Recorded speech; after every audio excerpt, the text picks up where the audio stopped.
Salut à toi, j'espère que tu vas bien. Aujourd'hui, je voulais te partager un petit message qui m'a beaucoup aidé à trader ces 2 derniers mois, donc le mois de décembre et une partie du mois de janvier.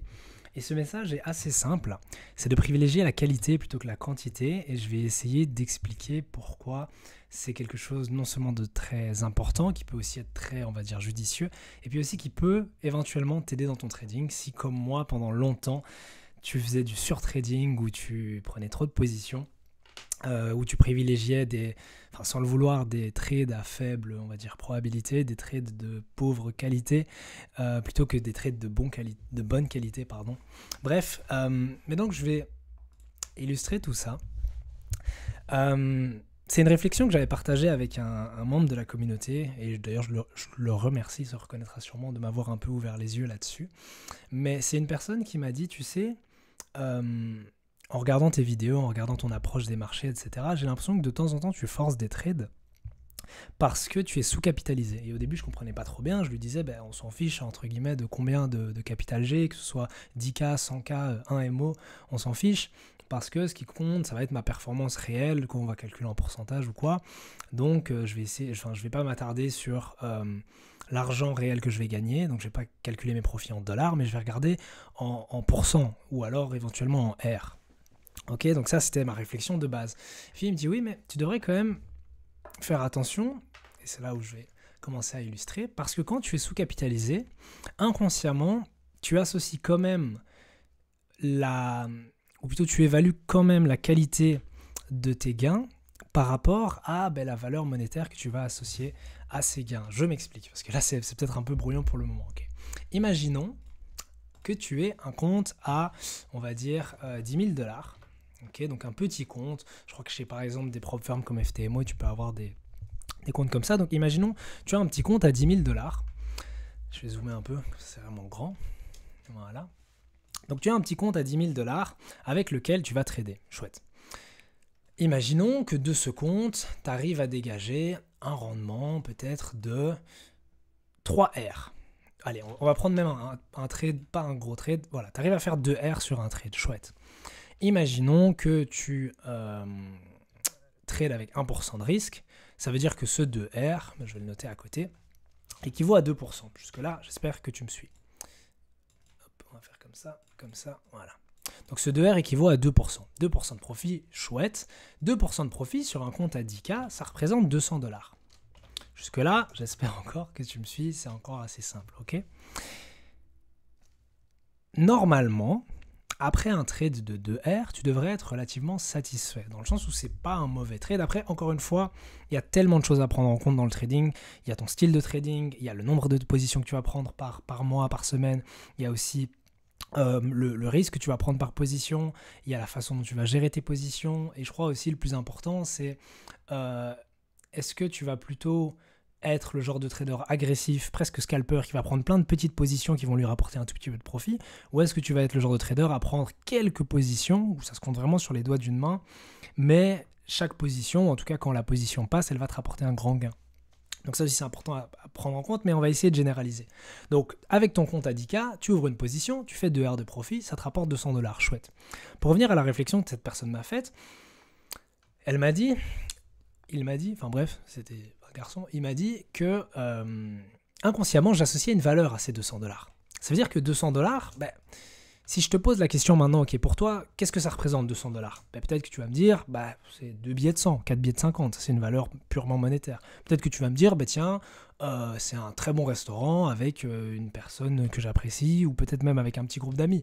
Ou bien tu pourrais dire, c'est, je sais pas moi, un spectacle, une activité en particulier, etc. Ou bien, je sais pas moi, tu vas dire, ça couvre mes frais, je sais pas moi, de voiture mensuelle. Tu vois, bref, chacun a une valeur associée à cet argent. Mais ce qui est important à retenir là-dedans, c'est pas ce à quoi tu l'associes, c'est plutôt le fait même que tu l'associes. Ça veut dire que pour toi, 200 $, c'est plus ou moins élevé. Pour certaines personnes, c'est beaucoup d'argent. Pour d'autres, c'est peu d'argent. Et quand tu trades depuis longtemps, quand tu es dans ce monde de la finance et des chiffres depuis longtemps, on a tendance à minimiser la valeur de l'argent. Ça veut dire que si là maintenant, je mets un billet de 200, on va dire, euros devant toi, je te dis oui, est-ce que tu veux le prendre ou voilà. Ou alors je te propose un jeu tout bête, je te dis ok, soit tu as 200 € là tout de suite, je te les mets devant les yeux, vraiment sur la table. Soit tu as 200 € tout de suite, soit tu auras peut-être 300 € plus tard, dans quelques heures. Voilà. Est-ce que tu préfères attendre ou bien, et quand je dis peut-être, ça sous-entend que tu peux aussi ne rien avoir. Donc soit tu as 300 € dans quelques heures, ou bien rien. Donc c'est quitte ou double. Ou bien tu as 200 € d'office maintenant, tu les prends.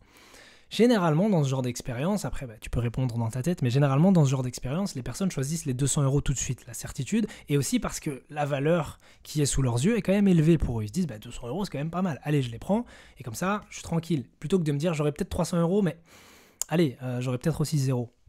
Sauf que ici, comme on est sur les marchés, sur les graphiques, et que c'est juste des chiffres sur un écran, on a tendance à dissocier la valeur réelle de cet argent de la valeur qu'on perçoit. Ça veut dire qu'on va se dire, oui, c'est ok, par exemple, je suis en profit de 200 $, mais c'est juste des chiffres, c'est rien. Alors que si maintenant, tu avais les 200 $, ou du coup euros devant toi, tu les prendrais probablement.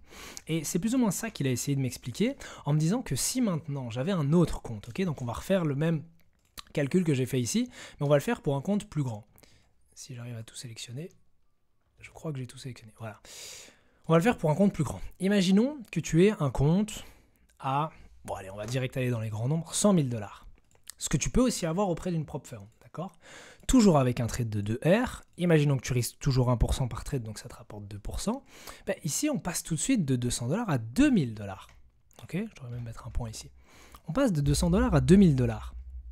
Et là, tout de suite, tu te dis, bon, attends, imaginons que tu sois up, donc en ton PNL, ton profit and loss est en hausse, de non pas 200 $, mais 2000 $.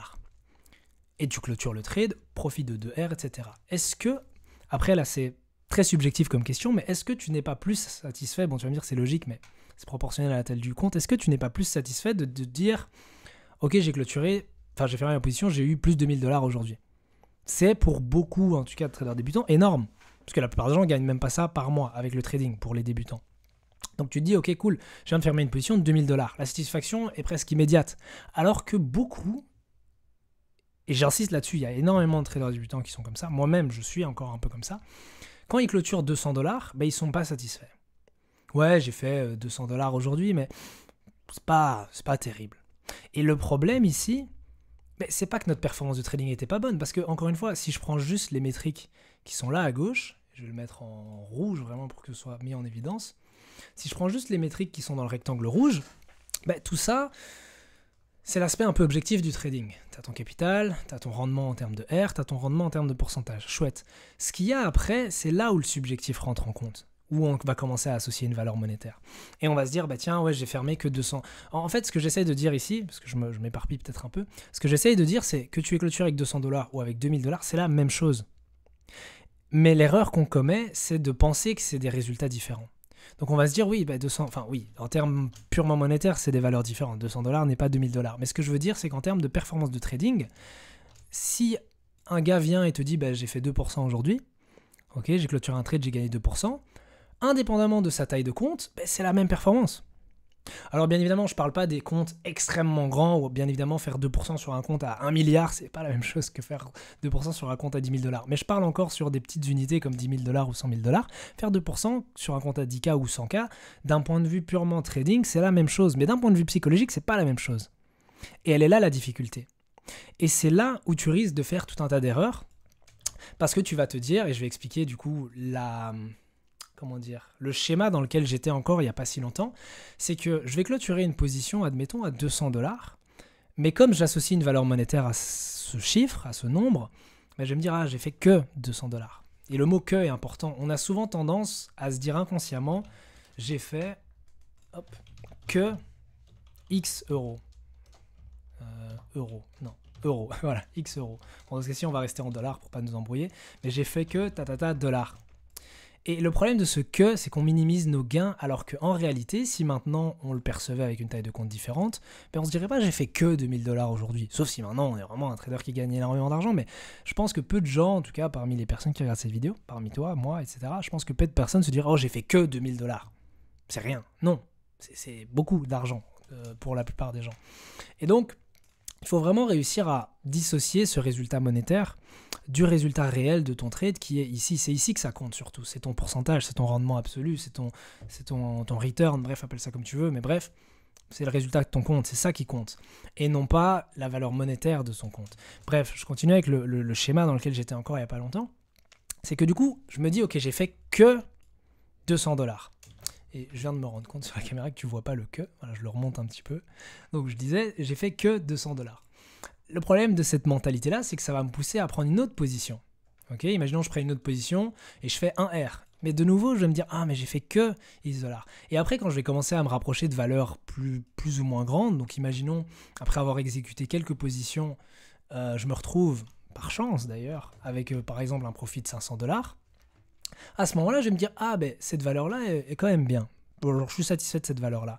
Mais le problème, c'est que, et cette phrase est très importante dans la vidéo, si vraiment tu dois retenir un truc, ce sera ça.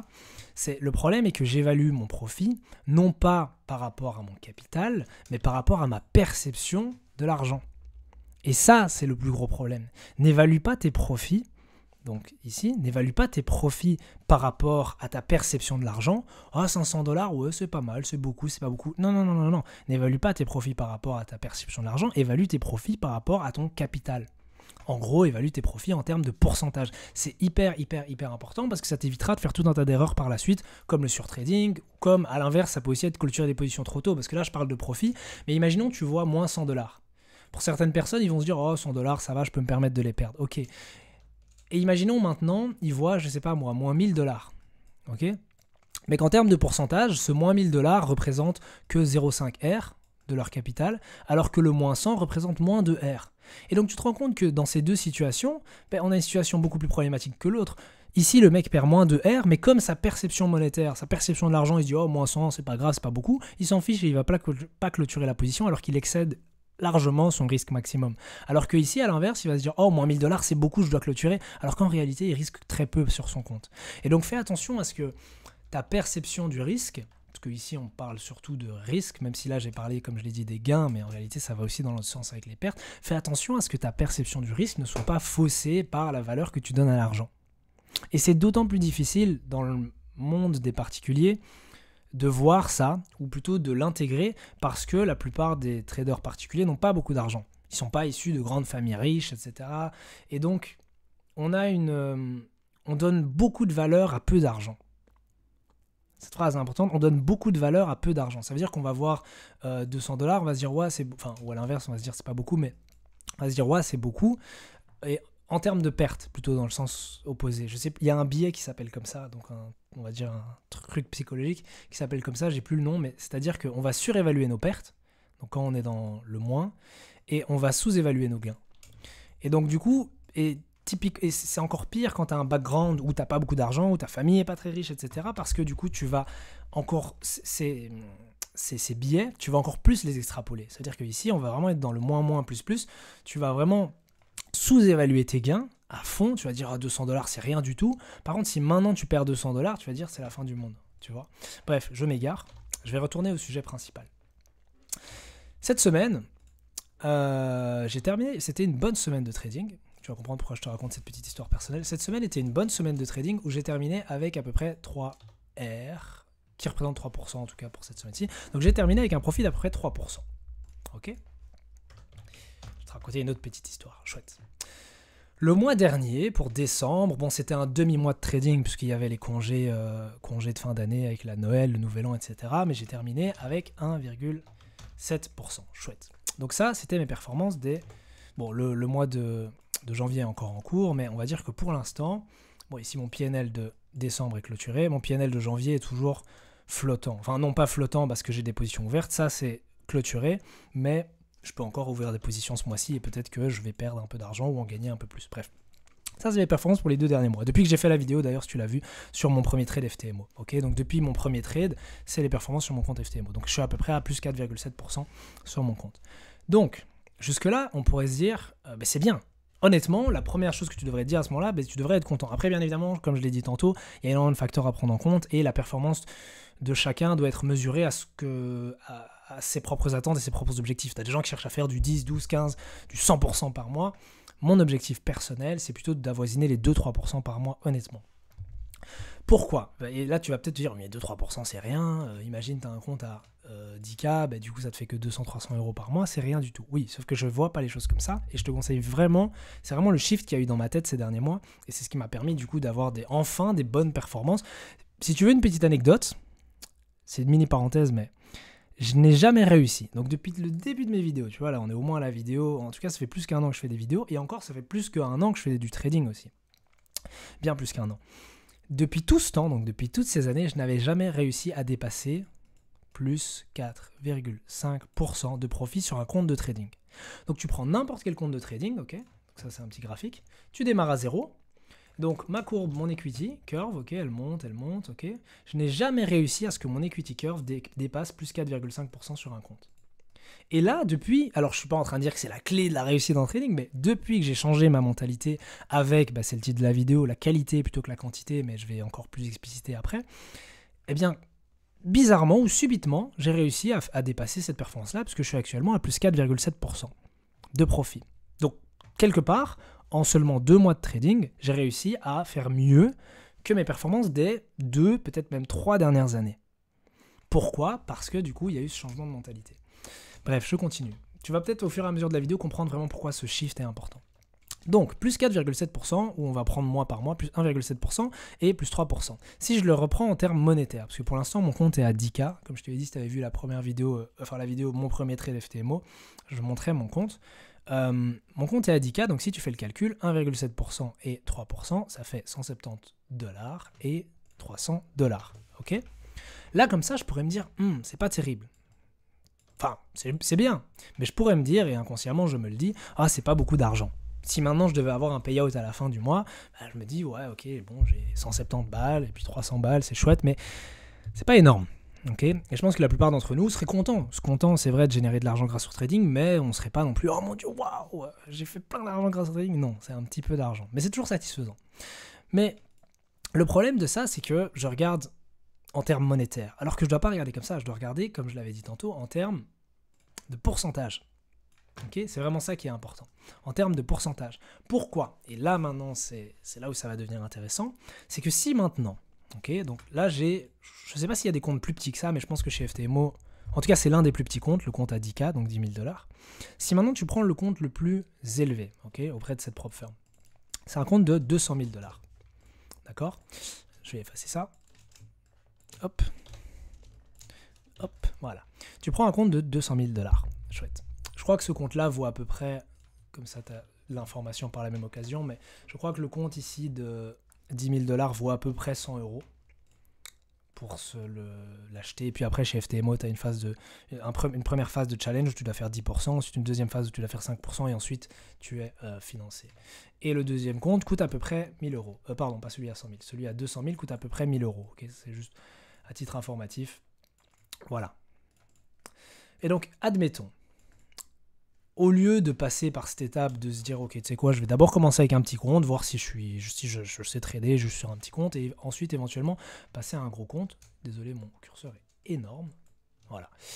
Donc tu passes d'abord par un petit compte, chouette. Mais imaginons maintenant tu passes directement au gros compte à 200K.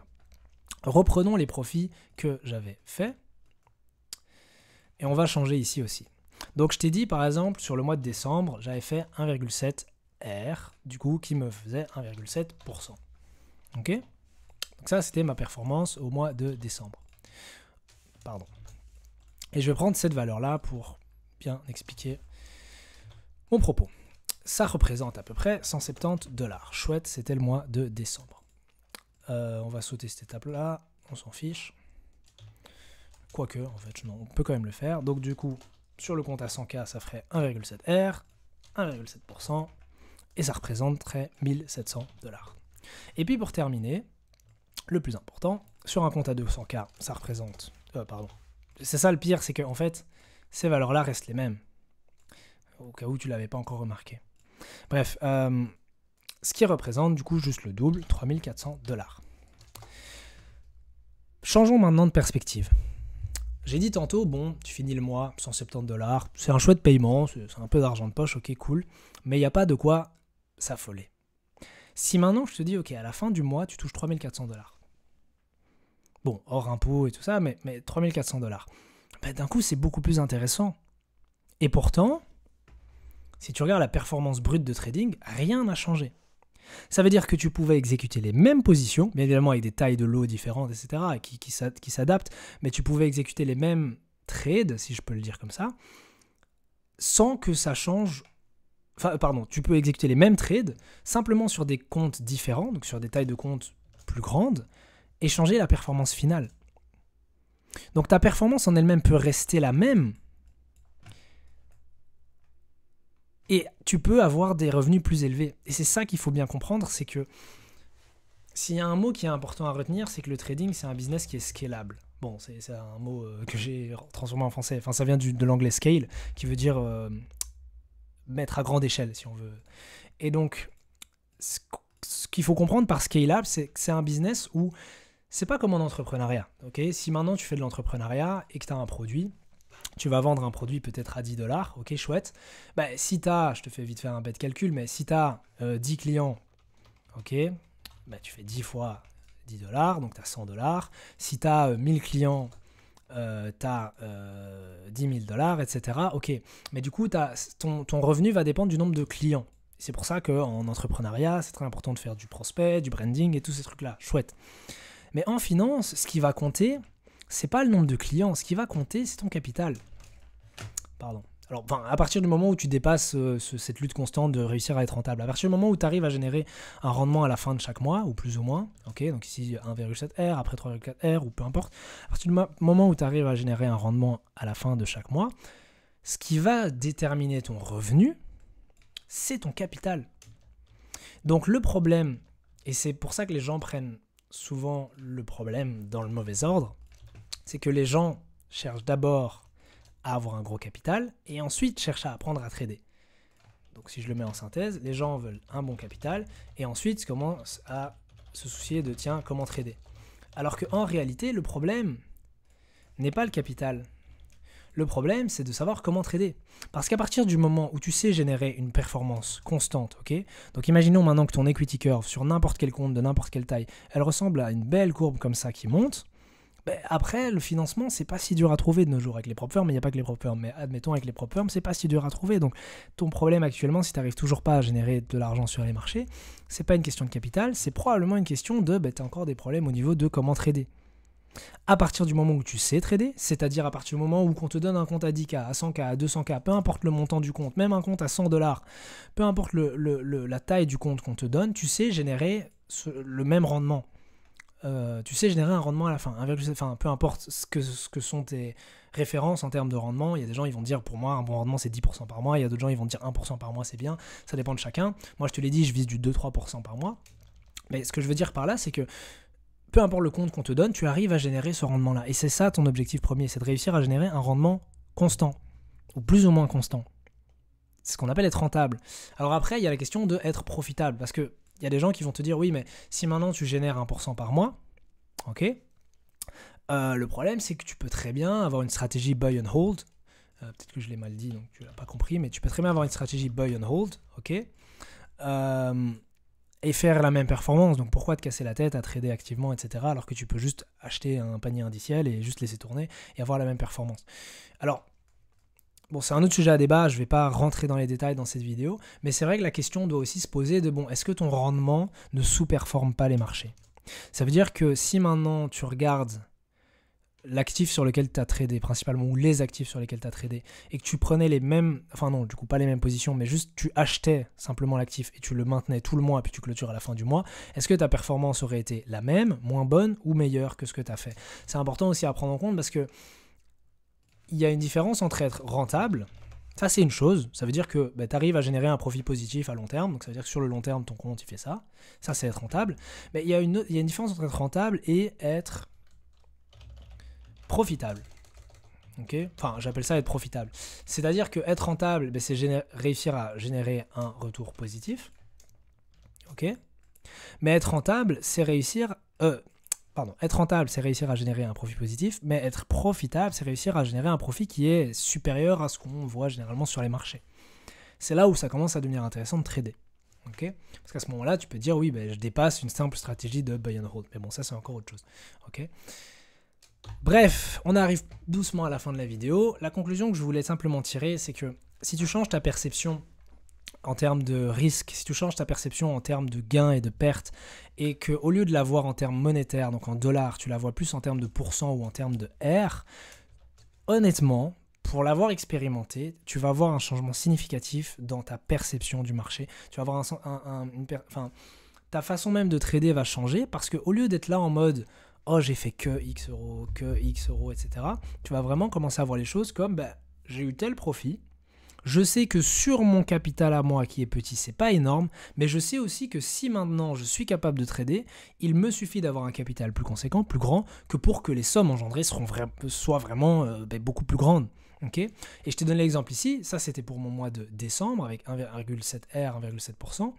Mais si maintenant je prends le mois actuel où j'ai fait à peu près 3R, qui représente dans mon cas 3%, ok, ici ça représente $300. Et puis si tu fais le calcul, ok, ici ça représente $3000. Et ici, ça représente $6000. Ce qui veut dire que si maintenant j'étais en train de trader avec un compte à 200K, ok, j'ouvre les mêmes positions, d'accord, si ce n'est que j'ajuste la taille de lot pour qu'elle soit proportionnelle à mon capital, mais donc je trade les mêmes positions avec les mêmes entrées et sorties, donc les niveaux restent les mêmes, c'est ça que je veux dire, ok. Je serai up, non pas de $300, comme c'est le cas actuellement, en PNL net je suis up de $300 parce que j'ai un compte à 10K, mais je serai up de $6000. Et donc, ce changement de perspective te fait te rendre compte que tu n'as pas besoin d'un rendement, et donc je parle ici des pourcentages de gains, tu n'as pas besoin d'un rendement colossal pour vivre décemment, enfin vivre c'est encore un autre débat de vivre du trading ou ne pas vivre du trading, mais en tout cas pour avoir des gains conséquents du trading. Imaginons maintenant que tu aies ton petit compte à 200K et que tu arrives à générer 1% par mois. Imaginons que sur le côté tu as un boulot ou quoi et tu gagnes déjà un salaire, donc c'est une chose, mais qu'en plus tu fais un peu du trading.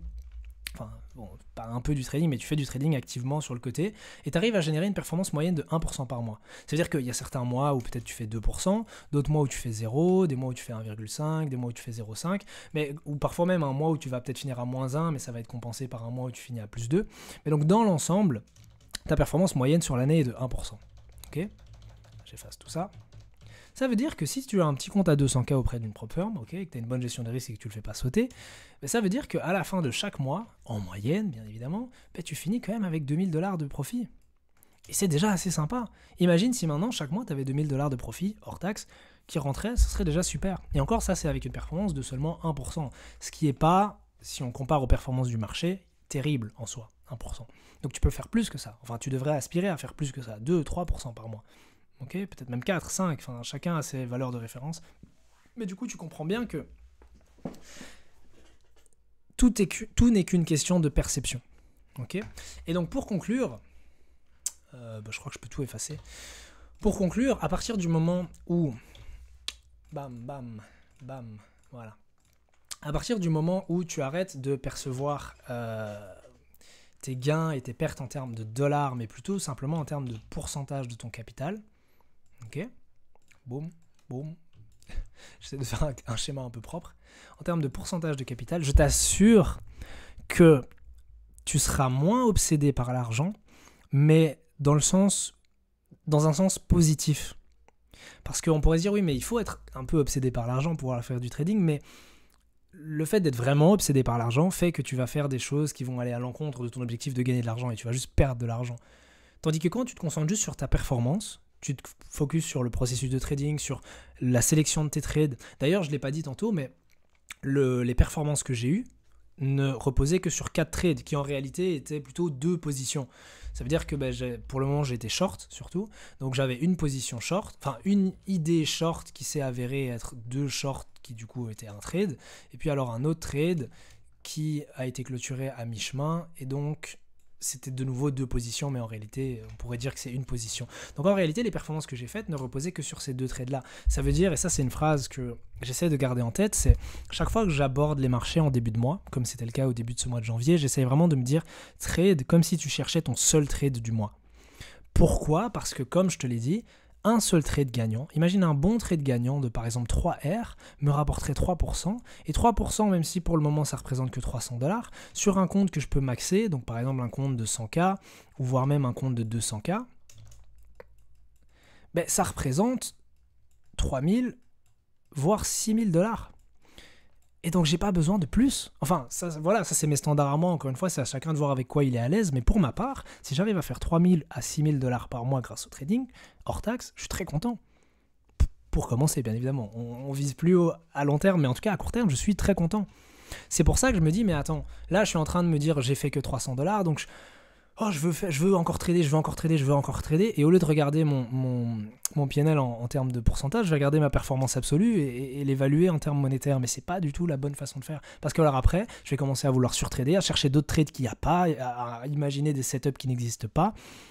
Alors qu'au final, tout ce que j'avais à faire, c'est, tu sais quoi, j'ai ouvert une position, peut-être deux. Voilà, imaginons tu as eu un petit profit de 2R et un autre profit de 1R, et puis tu es à 3R, et on arrive sur la fin du mois, c'est la dernière semaine, mais tu te dis, bon, j'aime pas trop comment sont les marchés, les fondamentaux sont un peu flous pour moi, j'arrive pas à comprendre la direction du prix, je vais pas trader, je vais attendre le mois prochain, le début du mois de février, chouette, et puis on rattaque, tout simplement. Bref, j'espère que la vidéo t'a plu. Je t'invite sincèrement à essayer genre pas directement après la vidéo faire autre chose, genre vraiment prends 5 minutes juste pour réfléchir à tout ce que je viens de dire, parce que sincèrement il m'a fallu beaucoup de temps pour qu'il y ait ce déclic mental, mais depuis que je l'ai, c'est beaucoup plus facile pour moi d'aborder les marchés dans un état d'esprit calme, sans être là en mode il faut que je fasse la thune, il faut que je fasse la thune, juste en mode ok, il y a un trade ou il n'y a pas de trade, s'il n'y a pas de trade c'est pas grave et attends la prochaine opportunité, parce que tout ce que tu as à faire c'est une bonne position et tu es déjà bien en fait en termes de profit, si bien évidemment c'est un gagnant. Mais donc voilà, et ça m'a permis de énormément mettre en avant la qualité plutôt que la quantité de mes trades. Et pour l'instant, je suis en winning streak, donc une suite consécutive de gains avec 4 gagnants consécutifs.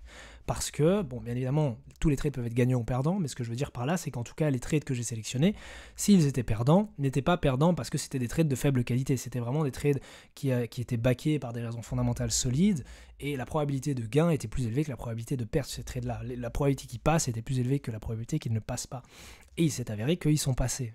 Chacun d'entre eux, les 4. Donc c'est chouette. Bref. Je vais clôturer la vidéo là. Prends peut-être 5 minutes pour réfléchir à tout ce que je viens de dire. Et puis passe une bonne journée ou une bonne soirée en fonction de l'heure qu'il est chez toi. Et sur ce, c'était Dorian et ciao.